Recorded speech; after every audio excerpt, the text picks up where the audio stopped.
Jazakumullahu khairan katsiran. Bismillahirrahmanirrahim.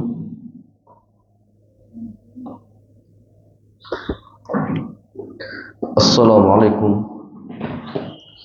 warahmatullahi wabarakatuh.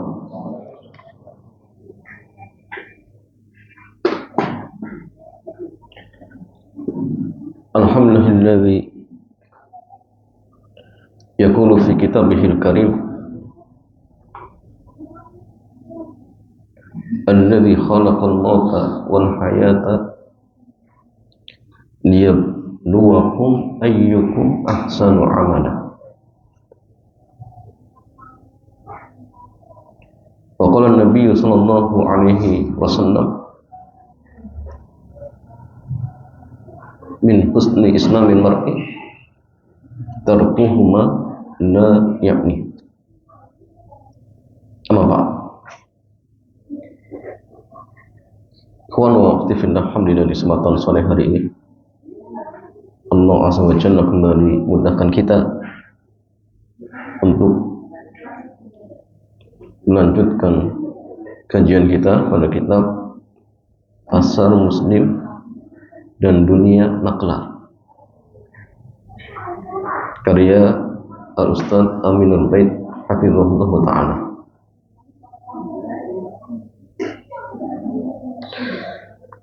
Jemaah sekalian, tema kita di kesempatan sore hari ini berkaitan tentang para ulama dan pasar. Ya. Jadi kita akan mengkaji bagaimana sikap para ulama terkait tentang pasar ini, jemaah. Tapi ingat, bukan berarti kemudian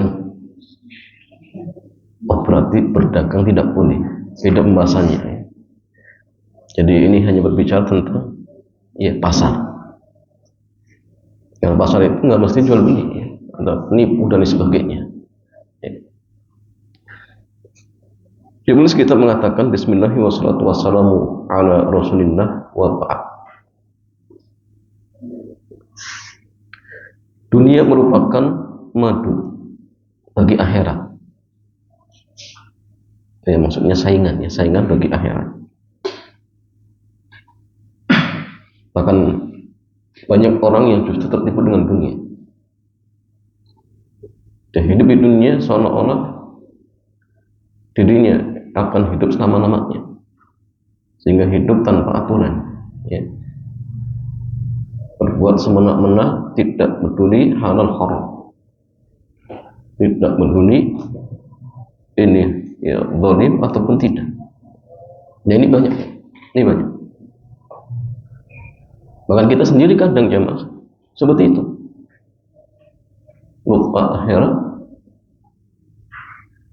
dan ham kita, target hidup kita itu hanya apa? Dunia.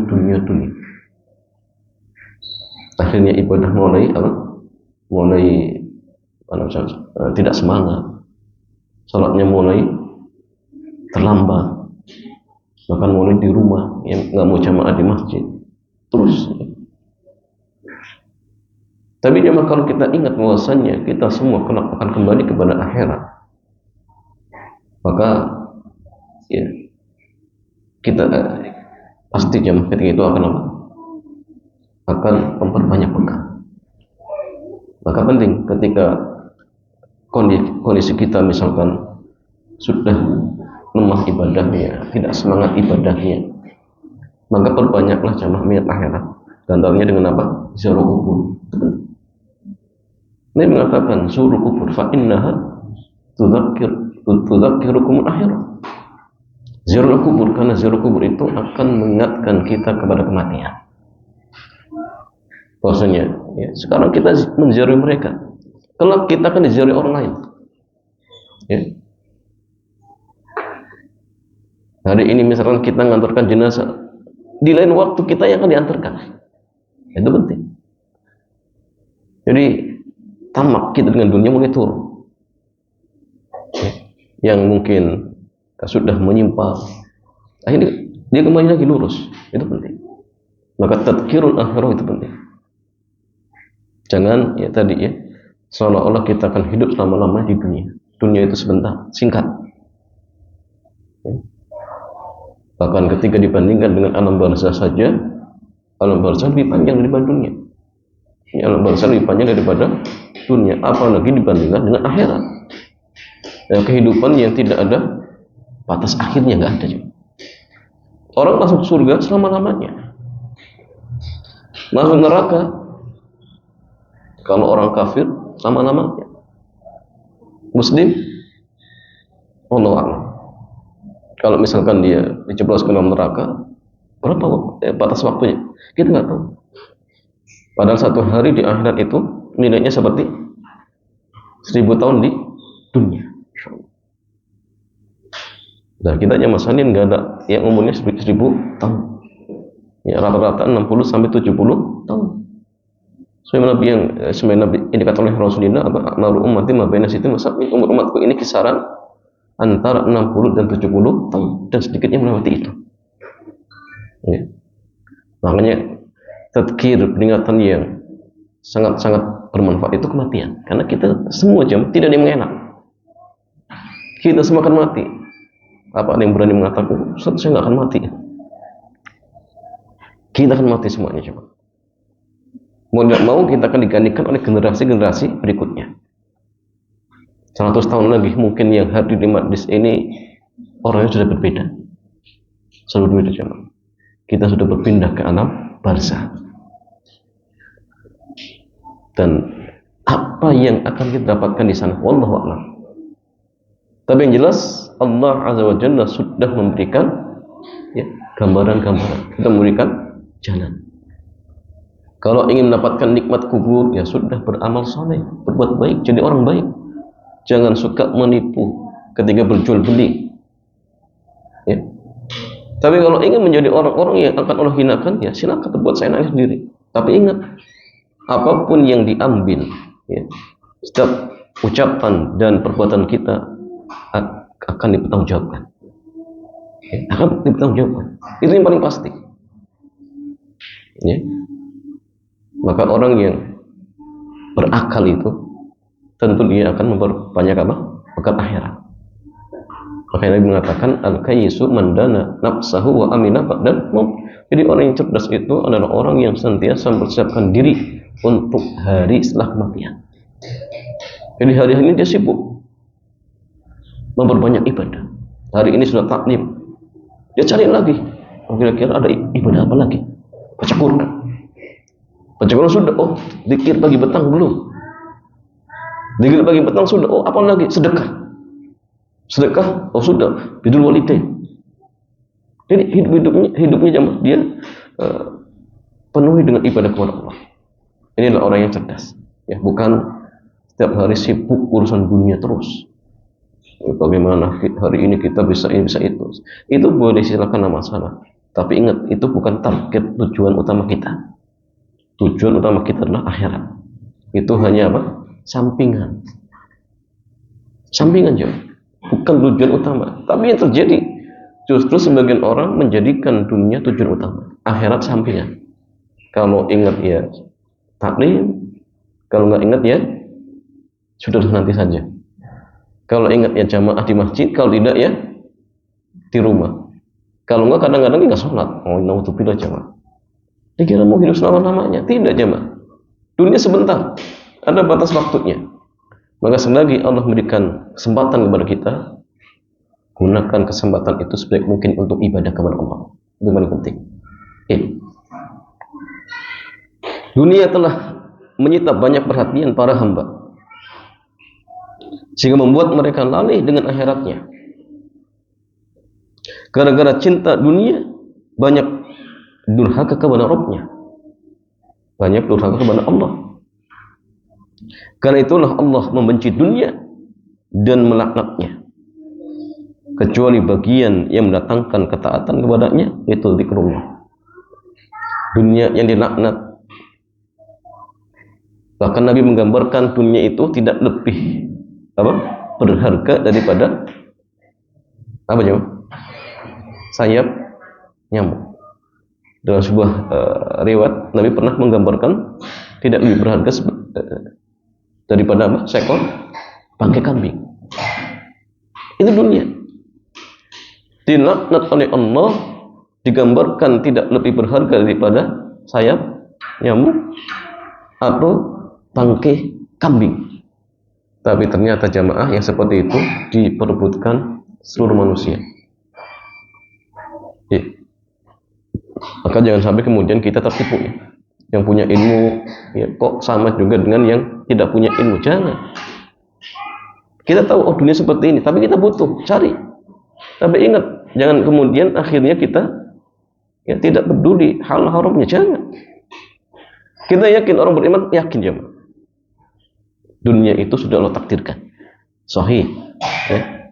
Tapi tetap kita harus mencari. Bagaimana caranya? Ya cari dengan cara yang halal. Karena kita yakin kita cari dengan cara apapun akan diberikan oleh Allah ya, sehingga jangan kemudian akhirnya apa? Ya tidak peduli, yang penting intinya dapat. Bukan seperti itu bukan sifat seorang mukmin. Bukan sifat seorang mukmin. Dari Abu Hurairah radhiyallahu taala anhu, ia mengatakan bahwa Rasulullah sallallahu alaihi wasallam beliau bersabda, "Ad-dunya mal'unatun mal'unun ma fiha illa dzikrallahi wa ma walahu au alim au muta'allim." Di dunia itu dilaknat dan seluruh isinya juga dilaknat kecuali zikir kepada Allah ya. Dan hal-hal yang Allah cintai ya. Itu pula orang yang memiliki ilmu ya, agama, atau orang yang belajar ilmu agama, itu baru yang tidak dilaknat. Maka Masya Allah teman-teman, ketika sore hari ini mungkin sebagian kita justru mereka sibuk apa? Sibuk dengan aktivitas dunianya. Allah mendekatkan kita untuk hadir di majlis ilmu. Ini yang Allah kecualikan dari dilaknat ya. Jadi orang yang datang ke majlis ilmu maka tidak dilaknat, bahkan diberkahi oleh Allah. Bahkan Nabi mengatakan apa? Man salaka tariqan yaltamisu fihi ilma sahhalallahu lahu bihi tariqan ila jannah. Barang siapa yang menempuh jalan untuk mencari ilmu, maka Allah Azza wa Jalla kelak akan memudahkan ia untuk masuk ke dalam surga. Bahkan mungkin jamaah dengan sebab sepekan antum hadir majelis ilmu, ternyata ini sebagai pintu apa kebaikan buat kita selama 6 hari. Urusan apa? Kantornya, urusan dagangnya, urusan bisnisnya. Gara-gara 1 hari mungkin antum menuntut ilmu, ini menjadi pintu kebaikan. Kenapa jemaah sekalian? Masya Allah, orang yang kumpul ya, apalagi di masjid, diturunkan sakinah, diberikan keberkahan oleh Allah ya. Maka ingat, jangan sampai kemudian waktu kita tidak ada yang kita gunakan untuk hadir di majlis ilmu. Jangan sampai. Kita malu jemaah kalau lihat bagaimana para ulama kita, mereka ketika mencari ilmu bahkan membutuhkan apa? Waktu yang lama, waktu yang panjang. Jabir bin Abdillah ketika ingin menemukan satu hadis dari Abdullah bin Unes, beliau menempuh perjalanan 1 bulan. Bayangkan, Abu Hurairah sampai pingsan-pingsan ketika belajar kepada Rasulullah Sallallahu Alaihi Wasallam. Baqi bin Madkhal melakukan perjalanan dari mana? Dari Spanyol ke Baghdad. Bayangkan, perjalanan di zaman dulu itu tidak ada perjalanan secepat di zaman kita pun ditempuh. Demi apa jemaah sekalian? Demi mencari ilmu. Kenapa? Karena mereka paham mencari ilmu agama itu sumber-sumber kebaikan ya. Bahkan kalau tidak salah, Syekh Albani mengatakan, pernah bercerita ada seorang yang sudah divonis sakit dan katanya sakit ini sudah tidak bisa disembuhkan. Akhirnya ya, sudah dia nggak ngurusi sakitnya, dia sibuk mencari ilmu. Ternyata jamaah, tanpa disadari sakitnya sembuh tanpa berobat. Nah itulah cuma di antara contoh keberkahan mencari ilmu agama, hadir di majlis ini. Dan inilah yang Allah kecualikan dari laknat. Selain itu yang masalahnya dilaknat oleh Allah Subhanahu wa taala. Dan laknat itu artinya apa? Dijauhkan dari rahmat Allah, dijauhkan dari kasih sayang Allah. Ya. Sehingga jangan sampai kemudian tadi ya, sesuatu yang dilaknat justru diperebutkan. Jangan. Ambil sekedarnya, jadikan wasilah ya, untuk apa? Dekat kepada Allah, untuk ibadah kepada Allah, sehingga berubah laknat menjadi apa? Keberkahan tadi. Antum punya harta yang digunakan di jalan Allah, ya, maka berubah nanti jemaah. Tapi kalau hanya kemudian untuk dunia tok, ya tadi dilaknat oleh Allah Subhanahu wa taala. Ya jemaah sekalian, salah satu di antara ikon dunia adalah pasar. Disinilah fasilitas dunia digelar. Sehingga tidak heran jika pasar menjadi pusat maksiat dan kezaliman di antara sama manusia. Ya, banyak. Dusta itu pemandangan yang lumrah di pasar jemaah. Ya. Belum apa? Mungkin perbuatan zalim satu dengan yang lainnya apa? Ya, misalkan merendahkan, menjelek-jelekan. Ya. Nah, ini di pasar. Di pasarnya masalahnya. Ya. Dan pasar menjadi sebuah menjadi sebab mereka lupa terhadap aturan Allah dan berzikir kepadanya. Karena itulah Allah mencela pasar. Dari Abu Hurairah radhiyallahu taala anhu, Nabi mengatakan, "Ahabbul biladi ila Allah masajiduha wa abghadul bilad ila Allah aswaquha."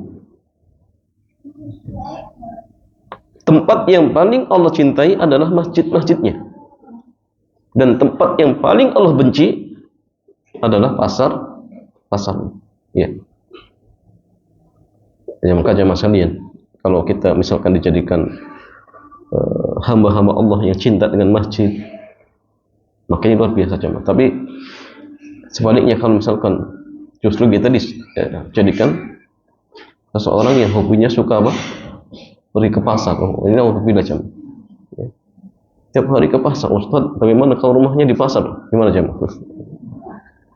Kalau bisa jangan, karena lingkungan itu apa? Berpengaruh jemaah. Lingkungan itu berpengaruh besar untuk akhlak agama kita, anak-anak kita. Maka jangan kemudian malah bikin rumah di tengah pasar. Jangan sampai jemaah. Kalau bisa pindah, cari tempat atau lingkungan yang baik. Karena ingat ya, lingkungan itu memiliki peranan sangat besar ya, untuk apa? Membentuk akhlak dan agama anak-anak kita. Maka jangan kemudian demi tadi ya, dunia akhirnya korbankan semua itu. Jangan. Ya, kalau untuk berjual beli, sudah untuk jual beli saja. Setelah itu pulang. Jangan kemudian malah justru tinggal di pasar, jangan.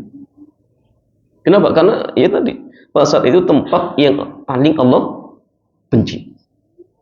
Paling Allah benci. Ya. Kalau terpaksa silakan, tidak masalah. Tapi sekedarnya. Ya, sekedarnya.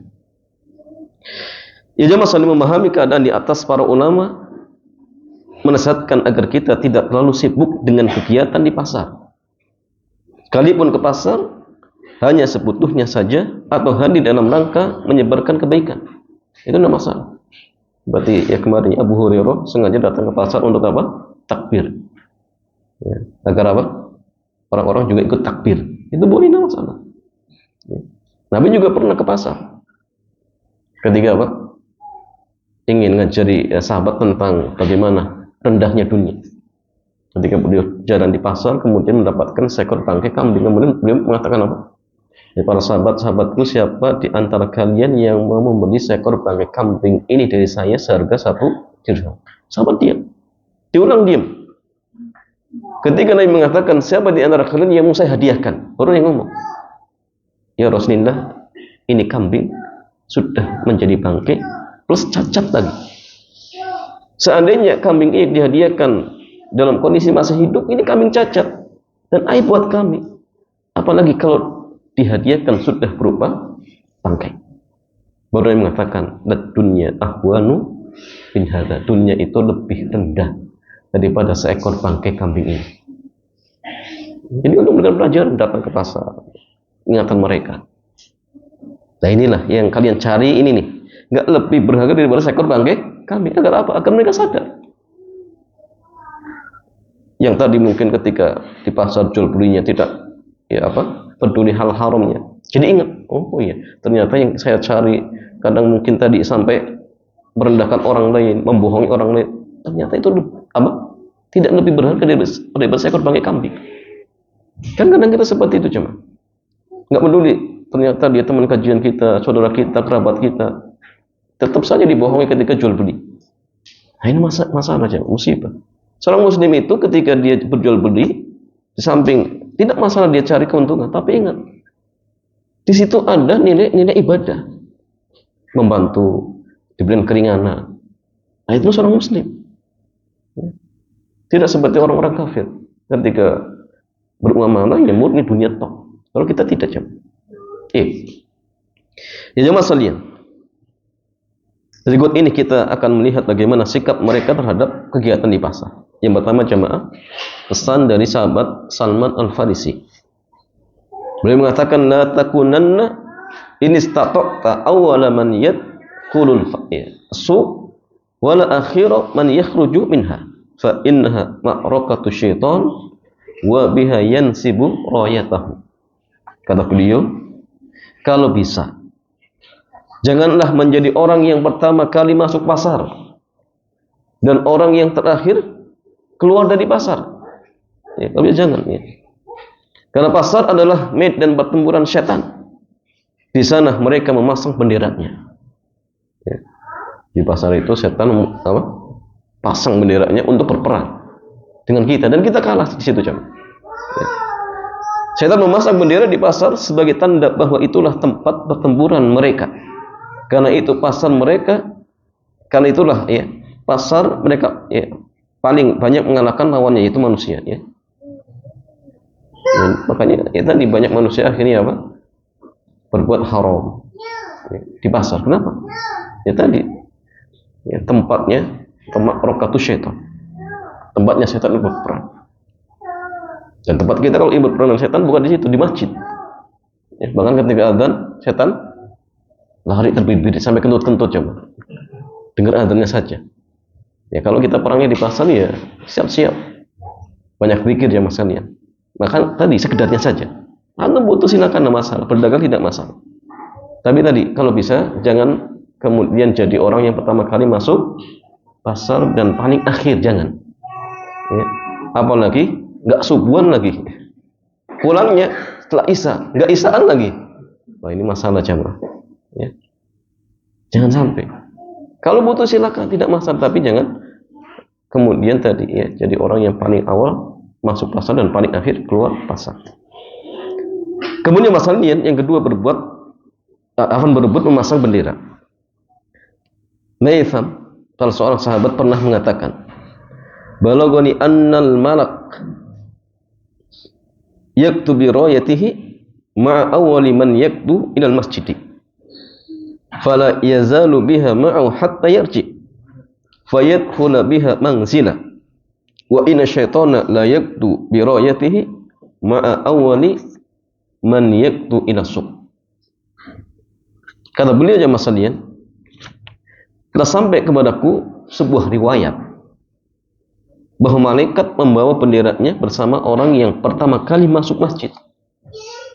Jadi kalau ada orang misalkan pas subuhan dia paling pertama, maka dia ya, berjalan dengan malaikat membawa bendera. Ya. Jadi malaikat itu membawa benderanya bersama orang yang pertama kali masuk masjid. Masya Allah, luar biasa. Malaikat itu terus bersamanya dengan membawa bendera itu sampai orang itu pulang. Lalu malaikat tadi masuk ke rumahnya dengan membawa bendera itu. Nah, ini tentu malaikat rahmat ya. Masuk ke rumah, maka rumahnya Masya Allah tenang.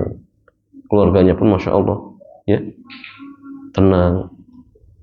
Rumahnya diibaratkan seperti taman-taman surga, sehingga suami istri betah di rumah, anak-anak betah di rumah. Maka gini ya Mas Andin, Kalau kita ingin mendidik anak-anak kita menjadi anak-anak yang solid dan solihah, jadikan rumah-rumah kita sebagai taman-taman surga. Itu penting. Bagaimana ciri rumah kita itu seperti taman-taman surga? Ya tadi, betah di rumah, nyaman. Ya. Tidak apa jemaah, tidak dalam artian ya panas. Kalau pulang ke rumah inginnya keluar, tapi dia betah. Kalau pas keluar inginnya kembali. Nah inilah jemaah rumah-rumah yang akan mengeluarkan anak-anak yang solid dan solihah. Ya, caranya tadi ya, gunakan rumah kita untuk ibadah kepada Allah. Bahkan bagaimana ciri jemaah orang itu betah di rumah jemaah? Karena di antara ciri tadi ya, rumah itu taman-taman surga, orang betah di rumah. Maka cirinya kalau seorang itu jemaah lebih menikmati apa? Traveling di luar. Ini masalah. Jangan-jangan rumahnya bukan taman-taman surga. Kalau pas apa? Safar itu menikmati. Padahal safar itu apa jemaah? Qit'atun minal adab. Sepotongan dari adab. Kok bisa menikmati safar? Itu masalah jemaah. Padahal kita itu jemaah kalau safar kemudian sudah selesai hajatnya segera pulang. Kok ada orang yang nggak mau pulang? Berarti di rumahnya ada masalah. Di rumahnya ada masalah. Ya maka kalau kita seperti kondisinya, oh berarti harus diperbaiki. Namanya harus diperbaiki. Ya tadi mungkin ke masjidnya apa? Sering, sehingga malaikat rahmat akan menyertai kita ke rumah. Begitu pula dibuang apa? Hal-hal yang bisa mendatangkan apa? Datangnya setan. Lukisan-lukisan makhluk yang bernyawa, buang jemaah. Patung-patung, buang. Karena itu menjadi sarangnya setan. Sehingga orang nggak betah di rumah. Betahnya apa? Justru di luar. Itu masalah. Akhirnya apa? Anak kita nggak terurus. Bahkan suami istri sibuk sendiri yang ngurusnya apa? Urusan rumah tangganya. Ya buru-buru anaknya ya terurus ya. Tapi kalau masya Allah rumah tangganya sudah sakinah, mawaddah dan rahmah, rumahnya menjadi taman-taman surga. Nah ini diantara indikasi ya, seorang sukses ya, atau akan sukses mendidik ya anak-anaknya.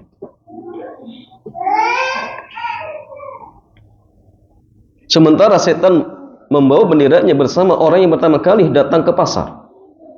Jadi kalau pagi-pagi ya, paling duluan ke pasar. Itu datang dengan setan jemaah, bawa bendera. Kalau yang paling terakhir, oh ini masalah lagi jemaah. Jangan sampai. Ya. Kalau antum butuh ke pasar, ya nanti saja. Antum sibuk dulu, ya, beribadah, sholat subuhan, kemudian apa? Zikir pagi petang.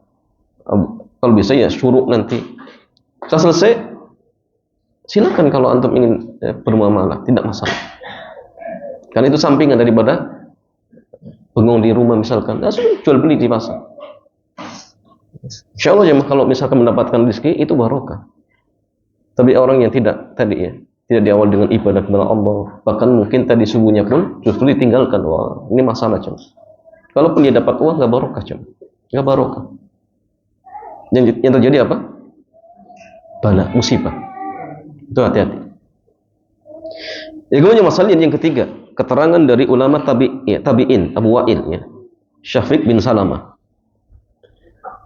Ia mengatakan Al-Mu'allab bin Irfan menceritakan ada orang yang mendatangi Abu Wa'il. Ia mengatakan anakmu bekerja di pasar. Komentar Abu Wa'il. Lalu ia mengatakan wallahi law ji'tani bimauti kana ahabbu ilayya in kuntu la aqrah an yadkhula baiti man amina amanahu. Demi Allah, andai kamu datang dengan membawa berita kematiannya, ya, karena anaknya apa? Punya di pasar. Kalau kamu datang ke sini membawa berita kematian anakmu, sungguh lebih saya cintai. Ya. Lebih aku sukai. Sungguh aku tidak suka ada orang yang masuk di rumahku, orang yang pekerjaannya seperti mereka di pasar. Itu beliau nggak suka jam. Ya karena tadi ya, orang yang berpasar itu tadi dia masuk makrokatus setan. Karena gini, tempat itu sedikit banyaknya berpengaruh jam. Berpengaruh. Orang yang tinggal di Badui, kata Nabi, ya, man badah Jafar. Orang yang tinggal di Badui itu dia punya perangai kasar. Kenapa? Lingkungan jam. Makanya di zamannya Al-Imam Ibnu Mubarak ketika seorang Yahudi ingin apa? Jual rumahnya dengan harga 2.000 dirham. Ketika diprotes, alasannya apa? 1.000 itu harga rumahnya, 1.000 itu harga tetangga. Karena memang masalah lingkungan. Kemudian teman juga berpengaruh. Orang yang hari-harinya di pasar, sedikit banyaknya akhlaknya berubah jemaah. Akhlaknya berubah. Bicaranya pun ya sudah mulai tidak apa? Tidak ada ruh apa jemaah. Ruh ya agamanya. Bahkan ya mungkin sudah mulai bermudah-mudahan dalam hal-hal yang mungkin haram. Kan tiap hari ke situ jam. Sehingga kalau dia masuk ke rumah kita, khawatir juga berpengaruh. Nah itulah ya, sebabnya kenapa beliau tidak suka jemaah. Kemudian masih yang keempat, keterangan Imam Sulaiman bin Mihran Al-A'mash, ya, ahli hadis zaman ya, tabi'in junior. Beliau membandingkan status sosial orang yang bekerja di pasar. Dia katakan zaman dulu dan di akhir masa, di zaman dulu, maksudnya membandingkan di zaman dulu dan di zaman masa beliau hidup. Ya. Beliau mengatakan kunna na'uddu ahnasu syirarana wa inna lana uddahum atau lana udduhum al-yawma khiyaruna, ya. Atau khiyaruna.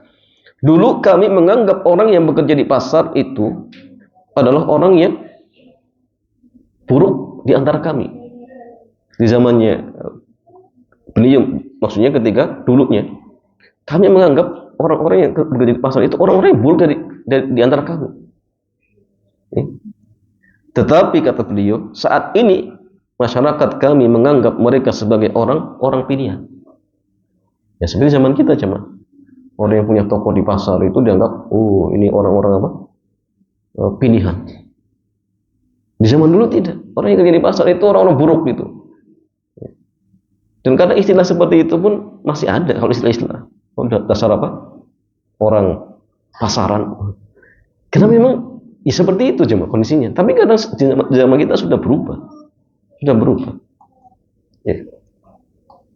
Sehingga ini menunjukkan kepada kita cuma bahwasanya memang mereka dulu para ulama sangat ya, berhati-hati dalam masa-masa seperti ini. Ya, tidak apa bermudah-mudahan. Kemudian masih cerita tentang Al Hasan bin Saleh, ya, ulama tabi'ut tabi'in. Ishaq bin Khalaf bercerita, saya pernah masuk pasar bersama Al Hasan bin Saleh.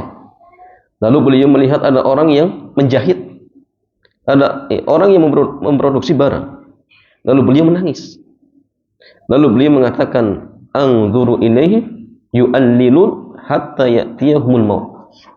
Kata beliau, perhatikanlah mereka. Mereka sibuk dengan pekerjaan dunia sampai datang kematian kepadanya. Kan kadang seperti itu jemaah. Karena kita masuk pasar lihat orang sudah tua, dia tetap masih jualan. Bahkan mungkin sampai matinya mungkin. Ya.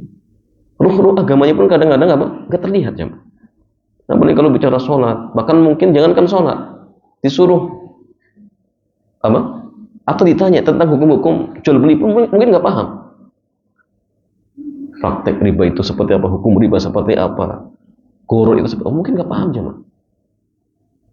Mungkin nggak paham. Dan mungkin dia tetap seperti itu sampai kematian mendatanginya. Makanya ya tadi jemaah, kalau ya orang sudah terbiasa seperti itu memang kadang sulit. Tapi setidaknya kita ingatkan mereka. Kalau bisa tersibuk di pasar, ya jangan lupa akhiratnya. Dan kemudian hari-harinya lebih besar di pasar. Di masjid pun kadang nggak pernah. Adzan tidak ke masjid, ya. Taklim pun nggak pernah. Sehingga itu jadi akhirnya dia menganggap ya hidup ya hanya dunia. Hidup ya hanya cari uang. Sehingga terkadang kita jumpai dari mereka mati dalam kondisi ya apa jemaah? Hubud dunia. Hubud dunia itu bila jemaah. Kemudian masalah yang Amr bin Qais Al-Malai Al-Malai bila melihat orang yang sibuk di pasar, beliau menangis dan mengatakan, ma akfala haula'i amma uidda lahum. Betapa mereka telah melupakan surga yang dijanjikan untuk mereka. Betapa mereka telah melupakan surga yang telah dijanjikan untuk mereka. Karena memang tadi orang yang sibuk dunia itu terkadang lupa dengan akhirat. Walaupun tidak semuanya. Ya. Karena tadi orang yang kadang-kadang sibuk dunia akhirnya tidak peduli dengan hal-hal yang diharamkan oleh syariat.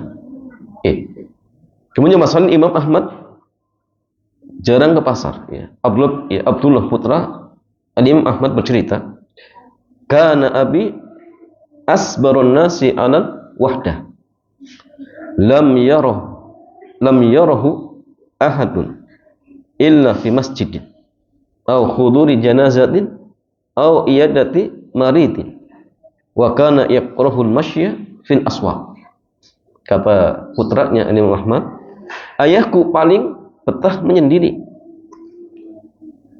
Orang tidak akan melihat beliau selain di masjid atau menghadiri jenazah atau menjenguk orang sakit, dan beliau tidak suka jalan di pasar.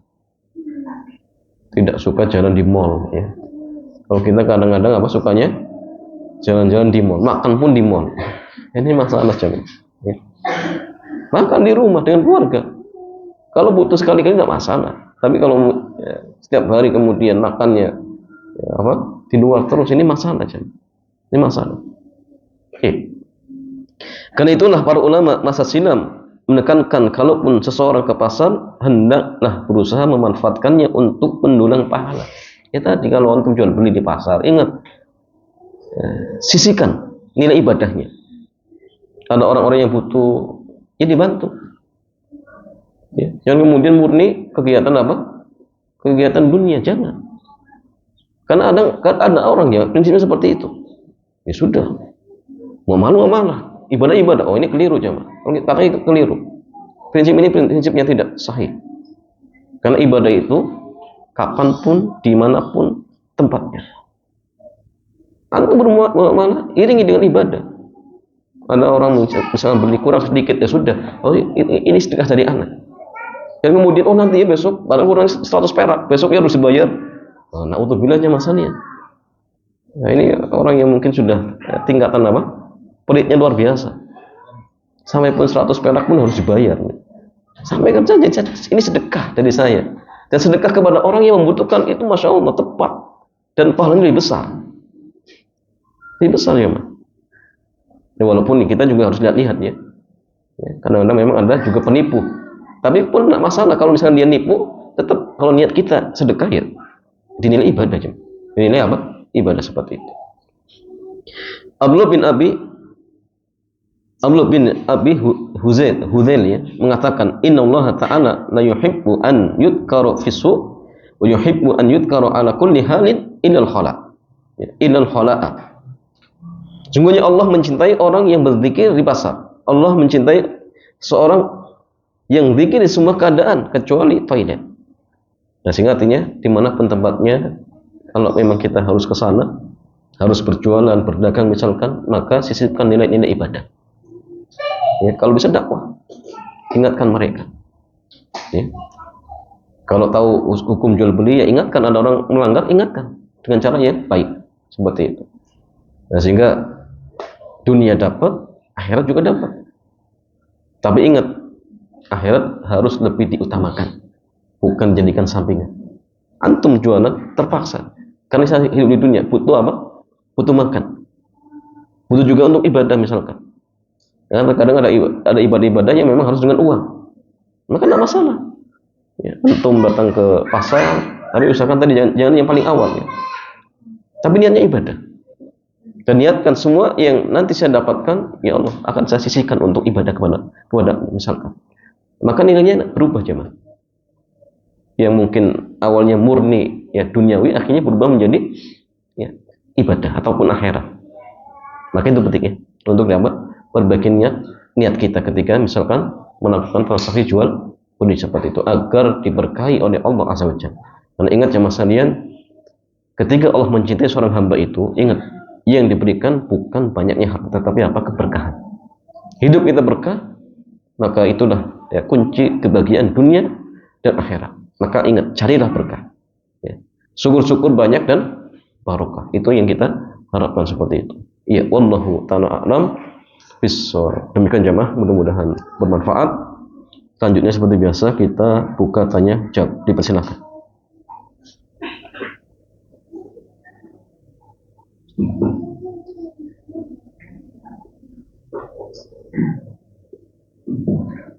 Sudah ada pertanyaan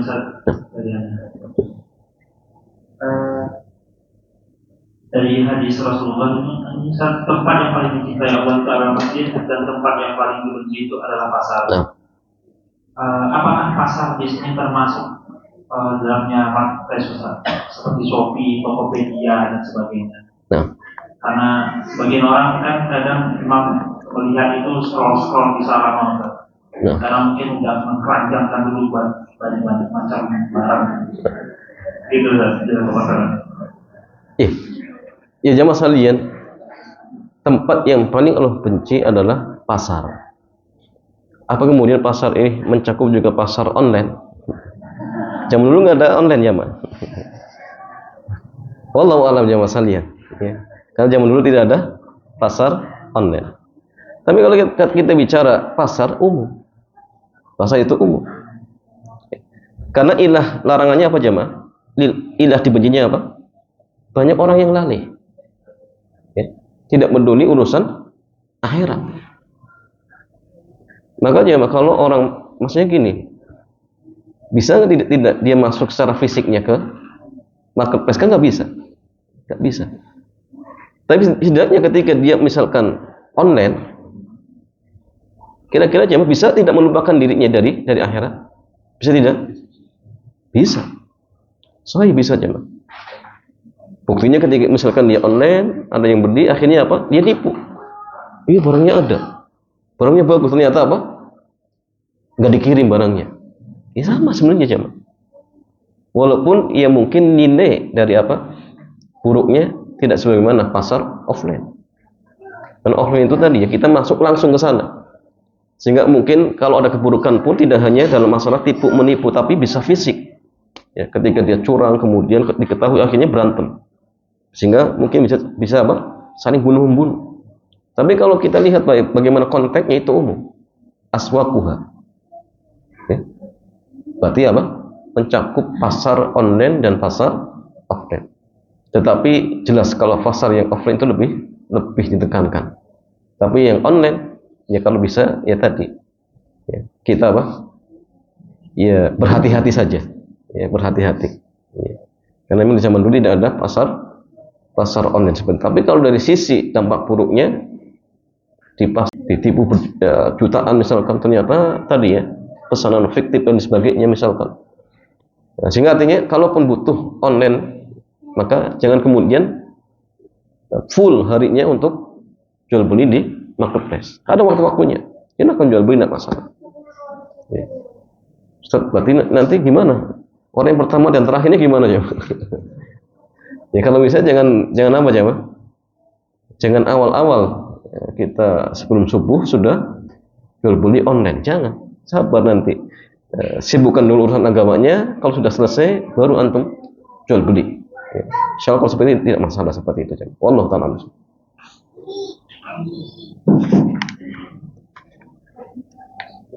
Benarkah perempuan yang masuk ke kuburan tidak bisa mencium bau surga atau masuk surga?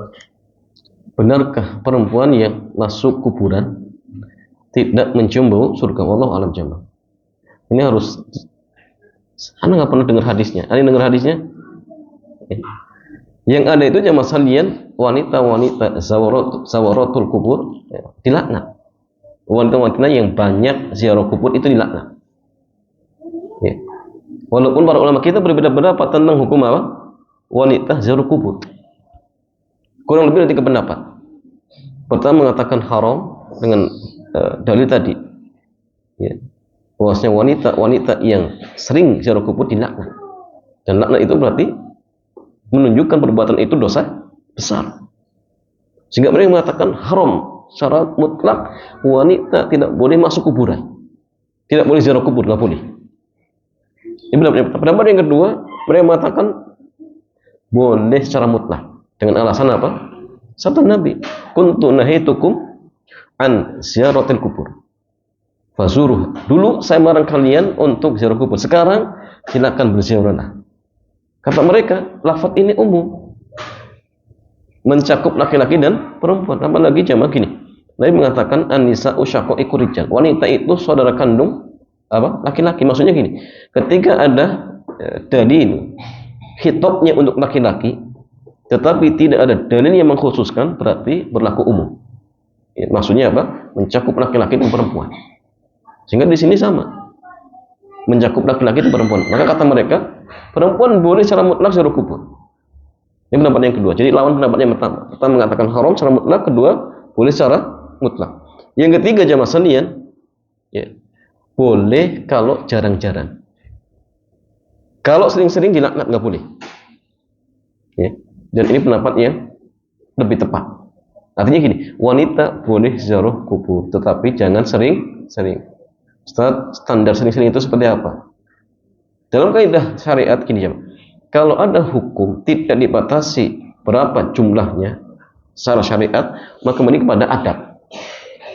Kembali kepada adat istiadat. Maka gini, kalau di satu tempat ada seorang laki-laki, kalau sebulan ziarah kubur 3 kali dianggap banyak, tadi perempuan nggak boleh 3. Bolehnya apa? Mungkin 1. Kalau di satu tempat seorang laki-laki kalau setahun ziarah kubur sampai 10 kali, itu dianggap banyak, berarti perempuan nggak boleh 10. Bolehnya mungkin 5 setahun ya, seperti itu. Itu standarnya seperti itu. Dan ini pendapatnya tepat, artinya jemaah boleh, tidak masalah. Untuk apa? Ziarah kubur. Adapun kemudian ada hadis tadi, ya jelas bertentangan dengan ini, ya. Hadis Rasulullah Shallallahu Alaihi Wasallam. Nah, sehingga artinya boleh, tetapi jangan sering seperti itu. Tetapi kalau misalkan seorang istri ditinggal wafat oleh suaminya, boleh kemudian mengantarkan jenazahnya? Boleh tidak jamaah? Seorang istri ditinggal wafat suaminya kemudian mengantarkan jenazahnya, boleh tidak? Boleh tidak jamaah? Nggak boleh. Kenapa? Kenapa jamaah? Kenapa nggak boleh? Karena seorang wanita yang ditinggal wafat oleh suaminya, dia punya 2 kewajiban. Apa jamaah? Iddah dan ihdad. Iddah itu masa menunggu rahimnya bersih. Ihdad itu masa bergabung dalam rangka untuk menghormati mendiang suami. Jadi harus di rumah. Di rumah pun nggak boleh apa? Pakai minyak wangi, nggak boleh. Walaupun di kamar itu nggak boleh. Dalam rangka menghormati suami. Namanya ihdad. Bahasa kitanya masa bergabung, masa berkabung seperti itu jemaah. Maka nggak boleh keluar rumah kecuali hal-hal yang sangat mendesak. Beli makanan, taklim, itu boleh, tidak masalah.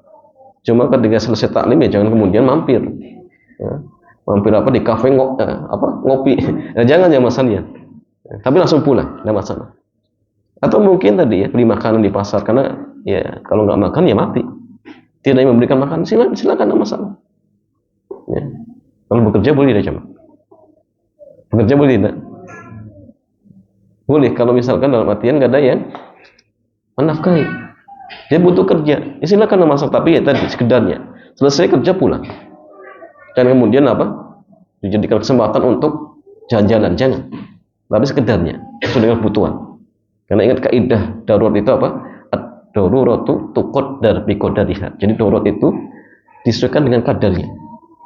Nggak boleh kemudian apa? Berlebihan seperti itu. Jadi kenapa nggak boleh mengantarkan? Karena terkait hukum apa? Tidak boleh keluar. Ya, harus berdiam diri dalam rumah seperti itu. Dan ingat ini untuk wanita yang ditinggal wafat oleh suaminya. Tapi kalau misalkan wanita yang dicerai, ya, dan cerainya cerai hidup, nggak ada larangan jemaah sekalian. Kenapa? Karena wanita kalau cerainya cerai rujuk, talaknya roj'i, dia masih statusnya apa? Istri.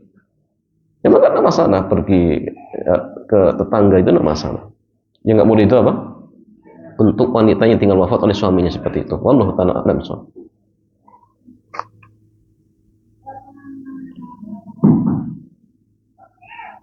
Bagaimana dengan seorang muslim yang berdagang di pasar? Apakah tidak boleh datang yang pertama di pasar? Ya.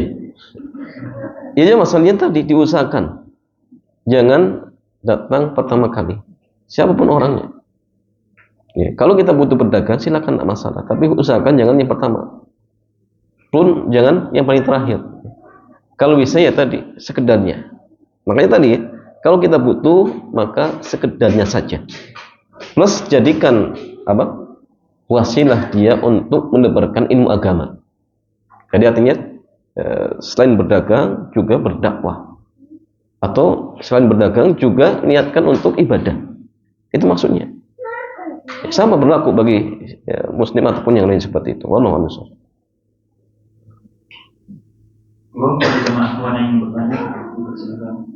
Tapi ini jemaah ucapan ini ya, ucapan apa? Salman Al-Farisi. Ya, bukan hadis Nabi, ya, bukan hadis Rasulullah Shallallahu Alaihi Wasallam. Kalau yang sahih, yang sabda Nabi apa? Tempat yang paling dibenci Allah seperti itu.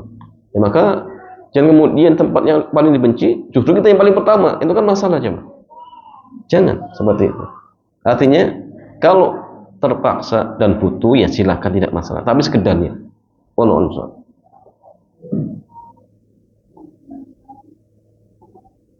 Bismillah, izin bertanya Ustaz.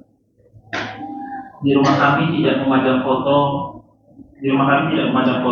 Akan tetapi di kamar ibu masih banyak terpajang foto. Apakah itu berarti malaikat rahmat tidak mau masuk ke rumah kami? Terpajang fotonya hanya di kamar ibu saja.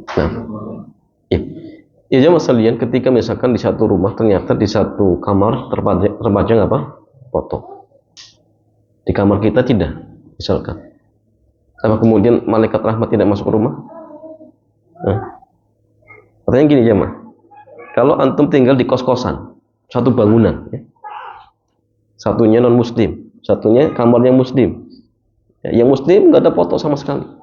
Di kamarnya yang non muslim banyak foto, banyak patung dan sebagainya.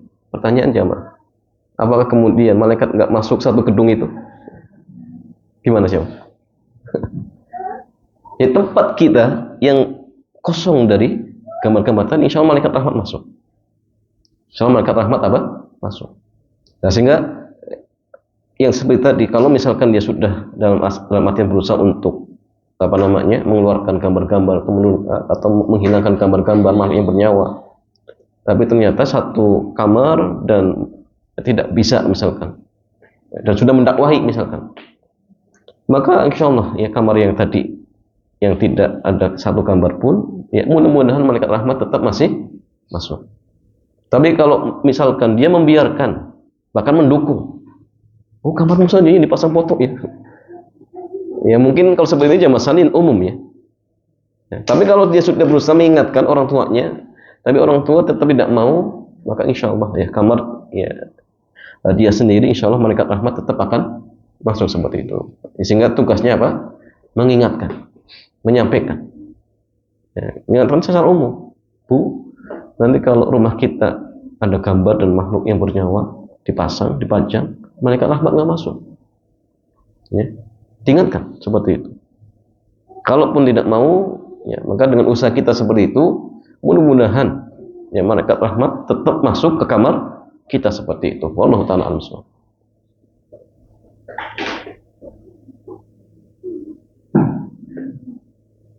Monggo yang masih ingin bertanya silakan.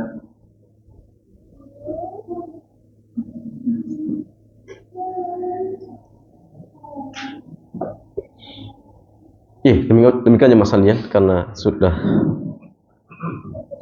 jam 5 ya kita cukupkan sampai di sini. Kita berdoa kepada Allah Azza wa Jalla, mudah-mudahan Allah berikan keberkahan pada kita sekalian, kepada harta kita, umur kita, Dan kita berdoa kepada Allah, mudah-mudahan Allah menjadikan anak-anak kita menjadi anak-anak yang salih dan salihah, yang berbakti kepada kedua orang tuanya. Demikian jemaah, mudah-mudahan bermanfaat. Kita tutup. Subhanakallahumma bihamdik, asyhadu an la ilaha illa anta, astaghfiruka wa atubu ilaik. Assalamualaikum warahmatullahi wabarakatuh.